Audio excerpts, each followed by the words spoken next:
Here's how I've seen IT teams go from back office cost cutters into strategic growth partners. In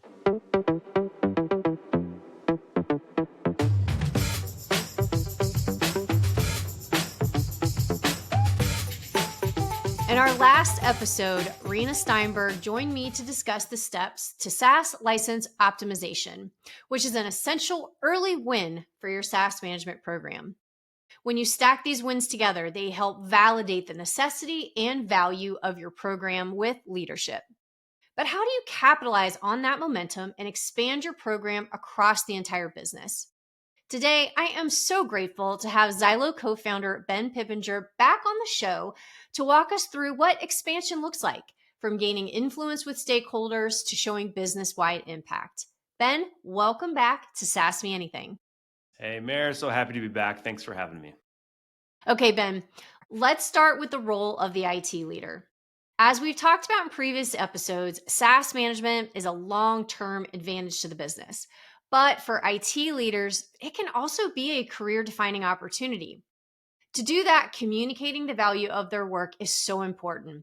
And while some managers, they are able to elevate visibility for their SaaS management program, others can fall short. What separates the leaders who successfully raise their profile or their personal brand from those who say are stuck in the background? How do you make the work visible in a way that earns attention and respect across the organization? Mayor, that's a great question. The great thing about IT leaders and tackling the challenges around SaaS management is that SaaS doesn't just live in IT. There's a large amount of that's purchased in IT, but a significant amount of it is bought by the business as well. So solving this problem is a business problem, not just an IT project. Where I've seen leaders really excel is to start with visibility, to understand what is out there.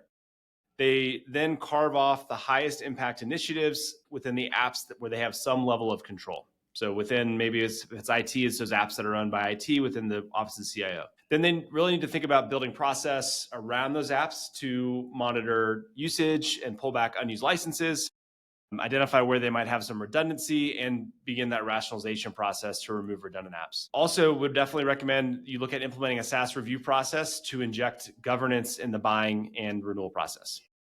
And finally, when I think about how they can really elevate their personal brand, building the cross-functional relationships that they'll need to drive a SaaS management program is really important for them to be successful. So that could be engaging with app owners, the counterparts in procurement, or their software asset management team. So really, by taking these actions and building that foundation for a successful SaaS management program and getting wins along the way, all of that will align to a lot of attention and respect for the program that they're working on. That cross-functional work, it just sounds so important, but also sounds like something that's really hard. Do you see IT leaders struggle with that, or just jump in with both feet? Anything that you could share with our listeners today?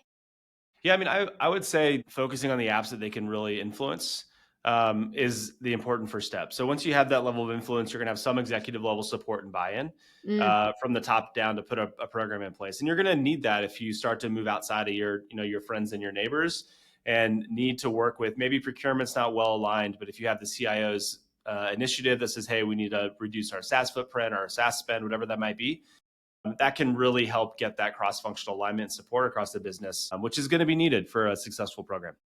Yeah, that executive level support is so critical. And when the goals are coming from that group across the business, definitely, I think, makes that cross-functional alignment a lot easier.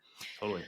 Okay, Ben, one of the most challenging parts of expanding a SaaS management program, it's bringing those other teams along for the ride, just like we were talking about, especially when they have different priorities. So let's say you're sitting down with a stakeholder who doesn't get the value of SaaS management yet.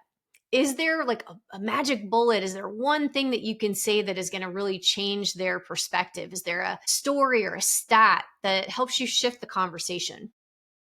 Yeah, I think just reflecting back what we were talking about before, I think that executive level buy-in is really important. And as you build that program, as you think about getting those wins for those apps that you can control, you're getting wins, but you're also building the foundation of a SaaS management practice. The reason why that strategy is so important is you can take those lessons learned, you can take a hardened process, and you can take some success metrics to other stakeholders.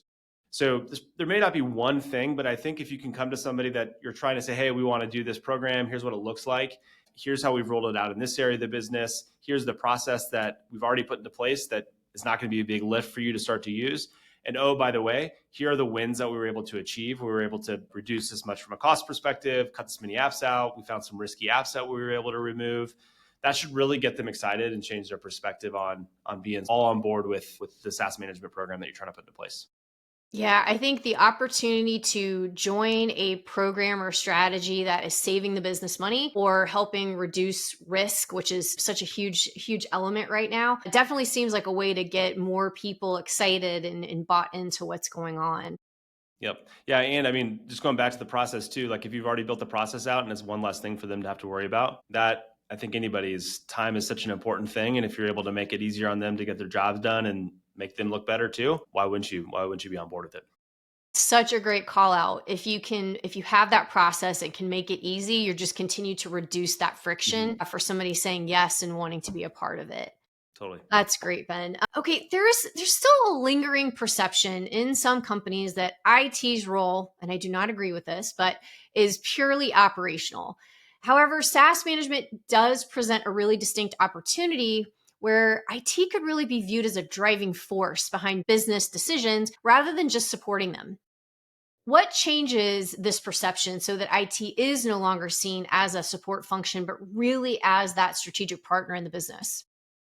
Yeah, I mean, I would wager a bet to say that most companies have objectives that they're trying to hit. If they don't, I don't know what they're doing, but so hopefully they've got objectives. A lot of times those objectives are going to have something around operating responsibly, whether that be removing risk from the business, reducing costs. And the great thing about SaaS management is that you can tie business objectives directly to the program that you're trying to put into place.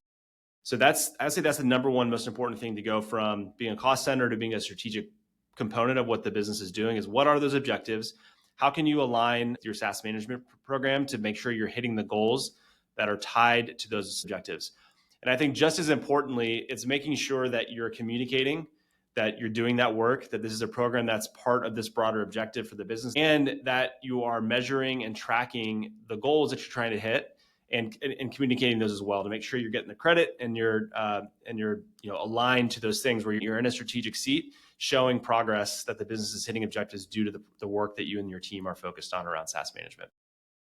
Definitely feel like I'm picking up on a theme here of communication and Hmm. that, it's communication of how something impacts the business in a positive way. It's communication of those wins. It's something I think we often forget about. We feel good in that moment. There's a win, but we can't forget communicating it so others buy in, also get excited and want to be a part of the strategy.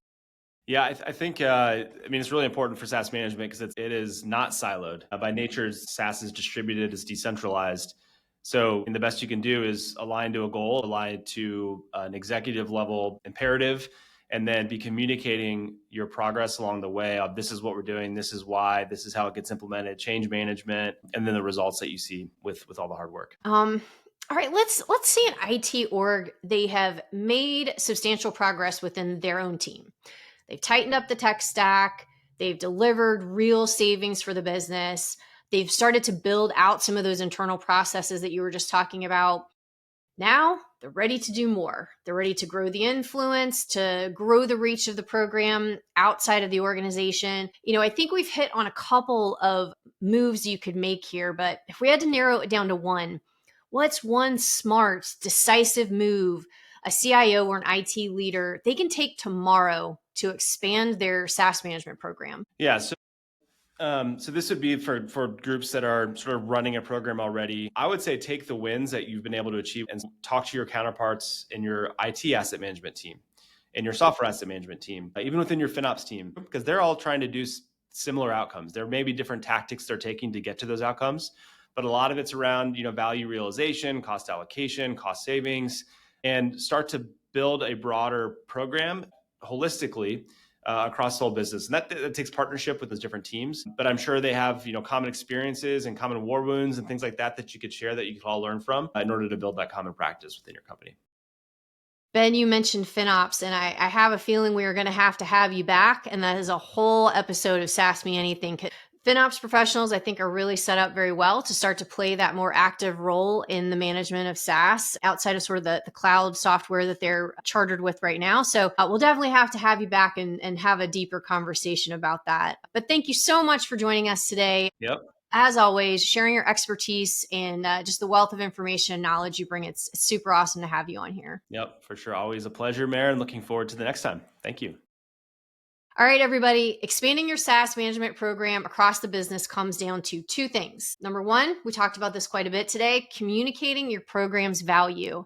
And number two, positioning IT as a strategic business partner.